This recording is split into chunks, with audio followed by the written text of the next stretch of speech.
क्योंकि जगत में जो भी हो रहा है अगर वो परमात्मा को अस्वीकार है तो वो होगा ही नहीं। आपने बचपन में ज़रूर सुना होगा कि ज्ञान सर्वत्र पूज्यते। ज्ञान की पूजा सभी जगह होती है, जबकि एक राजा की पूजा उसके नगर या उसके शहर में ही होती है।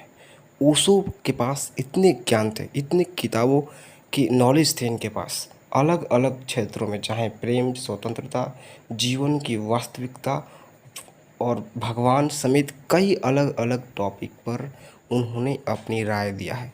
अपनी इन तार्किक राय की वजह से ही वो पूरे विश्व में फेमस हुए हैं। तार्किकता ही उनके मेन सिद्धांत का आधार था। इतने तार्किक और इतने फैक्ट के बेस पर वो अपनी बात रखते थे कि उसको काटना इतना सहज भी नहीं था। यहाँ ओशो के बारे में कुछ लिखा गया है, आप वीडियो को पॉज करके पढ़ भी सकते हैं। ओशो ने अलग अलग टॉपिक पर अपने तार्किक विचार दिए हैं। अगर आप भी सुनना चाहते हैं तो कमेंट करिएगा। इसके बाद मैं अलग प्लेलिस्ट बनाऊंगा इस चैनल पे और उसमें ओशो का विचार ज़रूर डालूंगा।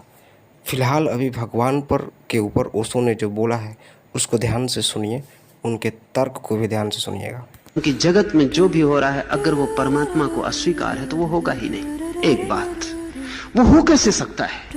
इसके तो दो ही अर्थ हो सकते हैं कि या तो परमात्मा को वो स्वीकार है और या फिर जगत में वैसा भी कुछ हो सकता है जो उसको अस्वीकार है। और अगर उसको अस्वीकार होके भी जगत में कुछ हो सकता है तो उसकी कोई शक्ति नहीं है, वो व्यर्थ है।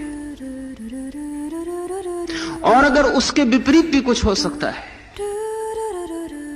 तो उस नपुंसक परमात्मा को पाकर भी क्या करिएगा?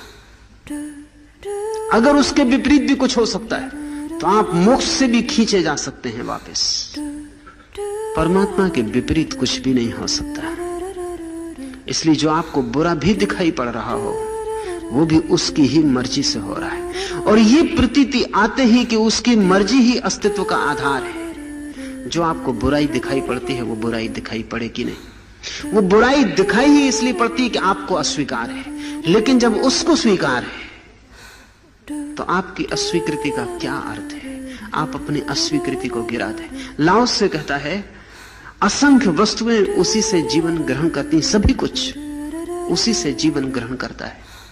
जहर भी और अमृत भी, दोनों में उसी का जीवन है।